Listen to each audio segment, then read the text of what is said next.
Salut à tous les gars et bienvenue pour une nouvelle vidéo. Aujourd'hui on se retrouve pour faire la vidéo qui va être la suite d'une ancienne vidéo qu'on a faite. Pas si ancienne que ça parce que je pense qu'elle date de un mois ou deux.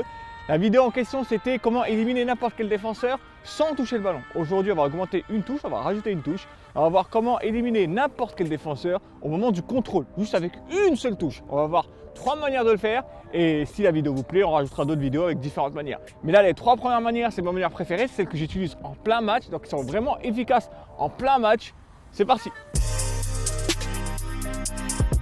La première technique va consister à effectuer un petit piqué sur le ballon au moment où l'adversaire viendra poser le pied pour essayer de le prendre. Ça sera la première technique qu'on va voir pour pouvoir éliminer un défenseur en une seule touche. S'il essaie de récupérer la balle au moment du contrôle, vous aurez juste à effectuer une petite pichenette avec la partie pointue extérieure légèrement du pied.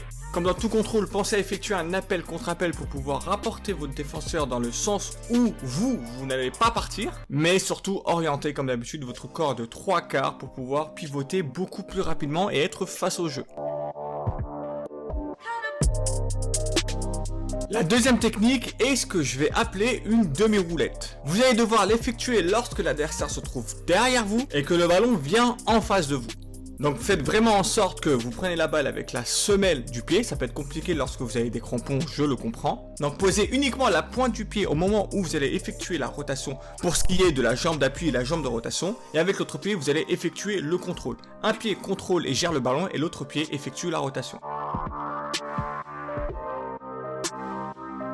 Et on va finir avec le troisième geste et sûrement celui que j'utilise le plus en plein match, c'est le CR Chop. La plupart du temps, on peut utiliser le CR Chop en mettant un dribble classique, mais vous pouvez également l'utiliser en une seule touche. Mais cette technique peut être également utilisée et c'est vraiment efficace lorsque le défenseur, comme dans la partie précédente, se trouve derrière vous et vous avez effectué le CR Chop pour pouvoir tout de suite prendre l'appui et partir. Et voilà les gars, c'est la fin de cette vidéo, j'espère qu'elle vous aura plu. Surtout n'hésitez pas à me dire si les contrôles que je vous ai énumérés, vous les utilisez en plein match ou bien si vous allez les utiliser en plein match. N'hésitez pas à retrouver les dernières NAC dans la boutique Unisport, le lien se trouve dans la description. Nous on se retrouve la prochaine fois pour une prochaine vidéo. Ciao! La colle!